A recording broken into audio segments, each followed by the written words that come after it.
So I wanted to say that you might personally not have a lot of women coming to your Instagram page because of your platform and what it is that you're shooting for. But look at all these muscle guys who are like advertising how they can do 100 pull-ups and 60,000 squats. You see all the girls, hey baby, hey, like they get so much attention. Talking to the mic. They get so much attention. I mean, it's to say that men don't ever get that kind of attention. Do you think is if we put a little bit it of a on stretch. a linear scale like this, and we showed all of the most attractive women, we'll say the top 5% of women, compared to the 5% most attractive men, do you think that there'd be an imbalance in who gets more attention? You know what? These days, I would have to say no. I'd say maybe 1 or 2% skewed more to the women, but I'd say it'd be pretty even. I'd say I that do. the top 5% of women would just get a constant influx of absolute just simping diarrhea going their way. The men get all that day, too. every day. Throwing of guys. panties left and right. You're talking Maybe if about you're the if you're top like a rock star in the 5%, 1970s, but you don't even have to be the top 5%. I know this. Mm. And you get a lot of attention all the time. I would say that Essentially the amount regardless. of attention that a pretty girl gets on Instagram you could liken that maybe to Elvis Presley in his prime, with the kind of attention that he would get, because it was global. You had lots of different women from all around the world every time. I don't think you ever went overseas, but lots of different women all around the world. But with girls, some of these girls have hundreds of thousands, millions of followers, and it's global. They've got this fan base. Like the Buddha never had this sort of a cult following, or any of these historical figures. Gandhi never had this much Are you of a kidding following. me? What about Prison Bay? Remember Prison Bay? What's Prison Bay? That might be a bit beyond my time. Prison Bay was literally a guy who was in prison, but took a mugshot, very good looking. I think He exploded. Now he is yeah, an the international model guy. model, and he's dating an heiress. So He's dating who? Who's he dating? some heiress. So the last I checked, I mean, he left his family. Apparently, he was married at the time, so he left his wife and kids because the internet and the whole world told him that he was fine, and so he decided to live Yeah. his dream. And Can I just say, just quick little show of hands, does anybody here agree that the top 5% of men would get the same amount of attention as the top 5% No. of women? Not at all. Not at all. No. You think that they would? Yes, The top 5% of like good-looking men on the internet? for sure. Do you think they'd get the same amount of inboxes and they'd get the same amount of like just unrequited attention from random girls? Mm-hmm. Yeah. I think that's pretty delusional, if I'm honest. I think that they get the same amount of attention, like if I'm telling a friend, like, oh my God, Justin Bieber, you know what I mean? But I'm not sliding into Justin Bieber's DMs. Like, I don't, you know what I mean? So I think like, I think it's pretty secretly. it's pretty quantifiable though, because if you just look at OnlyFans, who are the top 5% of creators? Who are the top 50%? Struggle to find a guy, maybe a few male I porn think it's stars. also like socially predictable that men always look and scroll and comment, where like when you go onto even like a better looking guy's page and you scroll through comments, it's almost like cringy when women It is. Yeah. It's it not is. really It's socially a accepted. different social acceptance. because, for sure. Yeah. Because men are hunters, so like they're always the ones going after women, whereas like when a woman does it, it's very like distasteful. Yeah, I'd say that's probably the best point that could be made in regard to this, is that women do it behind closed doors. They talk with their girlfriends, Right. oh, this guy's so hot. this- Or this- but it's- directly like to the man, but not publicly. Yeah, like if right. if you're talking to somebody, then you'll like tell them they're handsome or Yeah. whatever, but you're not going to do it publicly. I actually think the percentage would be not even close, Yeah, I would say so too. honestly. I approach people publicly all the time, like on Instagram. But you're one out of how many women? That's why it's not an even. Was what, essentially? You're saying that men and women, when it comes to their difficulty interacting with the opposite sex, is about equivalent, or what was your argument? No, he was talking about in terms of like attention and attraction on Instagram. He was asking me if he thought that the attention that the women got was equal to the men. And I'd say that with the women, maybe there's a few percentage more, but pretty much it's half and I half. think he said that in response to Yeah, an so original. the- I think that he said that in response to original point you made. What was your original point? I'd like to address it. Oh, The original it's been critique too was long. that What was she that? thinks that we like the podcast tends to skew more towards No. blaming women for the dating problems. No. So you were making another argument, essentially kind of saying dating is. Damn. is about easy. It's like easier for men, or what was it? No, I didn't say that. Can I add something to no, it? no. I want to get back I to think her the question. conversation. I think what her argument was saying how men have issues too. Like at the beginning, she was giving examples of what men do wrong in relationships, and she's also expressing that you guys kind of Okay, I think, please just allow me to get this through. So I think you were saying something along the lines of the men get about equivalent romantic and sexual attention that women get. I was talking specifically about Instagram, though.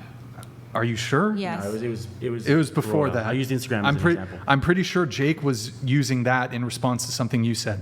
So just what's your actual position? Yeah, that my actual- men and women receive about equivalent sexual and romantic attention? No, absolutely not. Am That's not my I being position. gaslit here, chat? No. Can somebody in the chat So- please tell me what she said?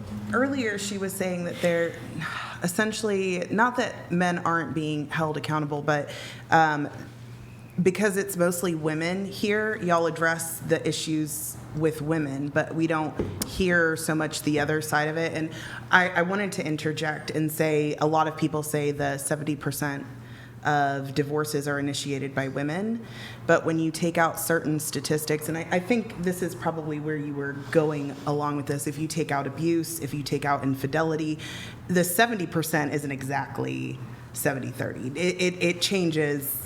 Depends what you mean by abuse, though, because if you look at what the Psychological Association says about abuse, Yeah. it's like it can be things like gaslighting. So Brian could divorce Yeah. me if we were gaslighting him about the chat or anything like that. You know, it could, Yeah. there's a bunch of different things. Emotional abuse is a big umbrella term. But so- even if you took that 23% and you just like cut that in half, because it was like 23% was because of abuse, cut that in half because like, or even a third, because like you said, you can say abuse is whatever.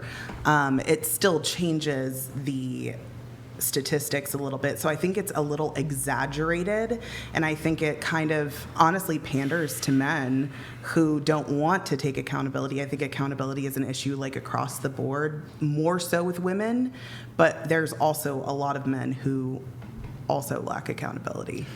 Well, I mean, the statistics would still be far in favour of women breaking up the families and breaking up divorces. But, I mean, it also blows out to like 90% when you look at college-educated women. Yeah, the higher It's- education level, yeah. It's much higher. So I think that statistic in itself says a lot about the dynamics in a marriage and what I think works it's and what doesn't indoctrination in the in the education university system. Yep.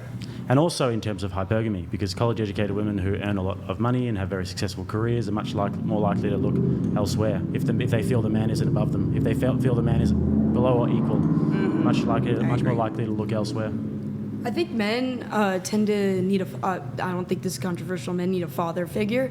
And I think that men tend to look up to people, and men that look up to you, like I like some of the views, like I could kind of get an understanding when you relate it to like maybe Charlie Kirk or something.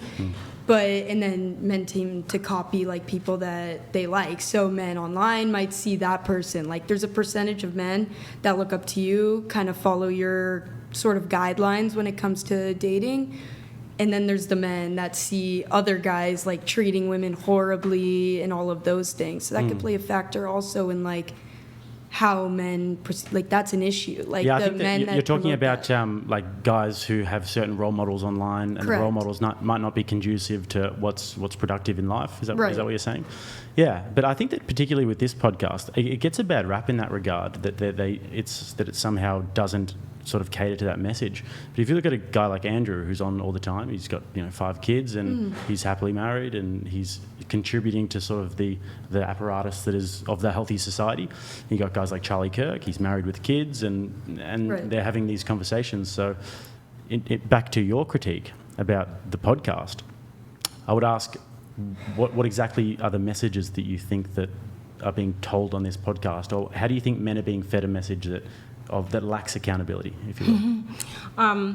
Well, I would say that men do tend to go harder. They'll be blunt, There's definitely a shorter amount of time to tell it straight than beat around the bush, right?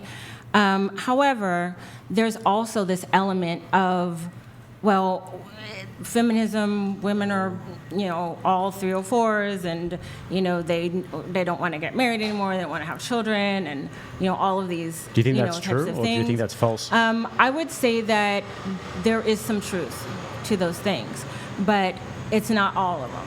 Do you think? I don't think we'd ever really talk in a monolith when we speak about these things. We would never say all women this or that. But the statistics bear out these facts that people are getting married less. Women are much less incentivized these days to get married and to pair bond. That's why I think this podcast is particularly interesting. But it gets written off a lot because what we're talking about here is dating, and people might think, oh, dating. I do have whatever. some good news though. But just 1 second. When we're talking about dating, that's pair bonding. This is like the seeds of what then creates a flower, which is a family, and then hopefully a thriving jungle, which is a society of happy families, and the nuclear family, and this and that. So this is why Kevin this donated $18. nearly. No, this is why this podcast, I find it very fascinating and interesting, is because we're kind of like reaching around in the dark and wading through the dark and trying to figure out the dating market, which is where we pair bond and what eventually creates a healthy society. So it's why it can be